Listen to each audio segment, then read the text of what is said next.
السلام علیکم، میرا نام ہے اسامہ جمیل اور آج کی اس ویڈیو میں آپ سے ایک واقعہ شیئر کرنا چاہتا ہوں۔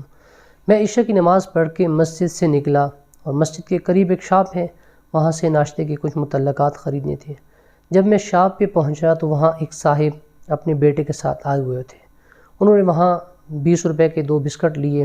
میں اس شخص کو جانتا ہوں، وہ ایک ہوٹل پہ کام کرتا ہے اور وہاں برتن دھوتا ہے، اور آپ کو پتہ ہی ہے آج کل ہوٹل پہ کام کرنے والوں کو دہاڑی کیا ملتی ہے، بمشکل 2-250 روپے مل جاتے ہوں گے۔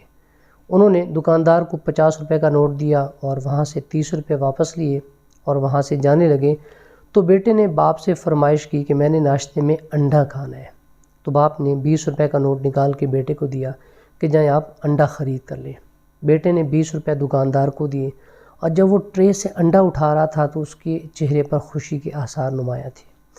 جب وہ باپ کے ساتھ جانے لگا تو اس نے پھر فرمائش کی کہ میں نے کیک بھی کھانا ہے، تو باپ کے پاس جو 10 روپے بچے تھے اس نے بیٹے کو یہ کہتے ہوئے وہ واپس تھما دیے کہ جائیں بیٹا کیک خریدنے، یہ پیسے آپ کے لیے، میں نے ان کا کیا کرنا ہے۔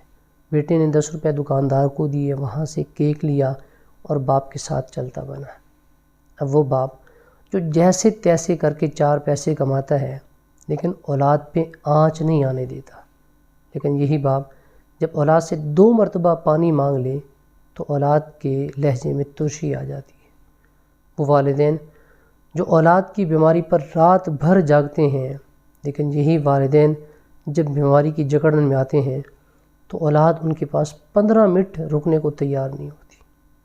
والدین بہت بڑا سرمایہ ہے، برکت کا سبب اور نجات کا باعث، سایہ دار درخت اور گھر کی رونق ہے، دنیا میں عزت اور آخرت میں جنت کی ضمانت ہے، لیکن تب جب آپ ان کی ایسی خدمت کریں کہ وہ آپ کو جھولی بھر بھر کر دعائیں دیتے رہیں۔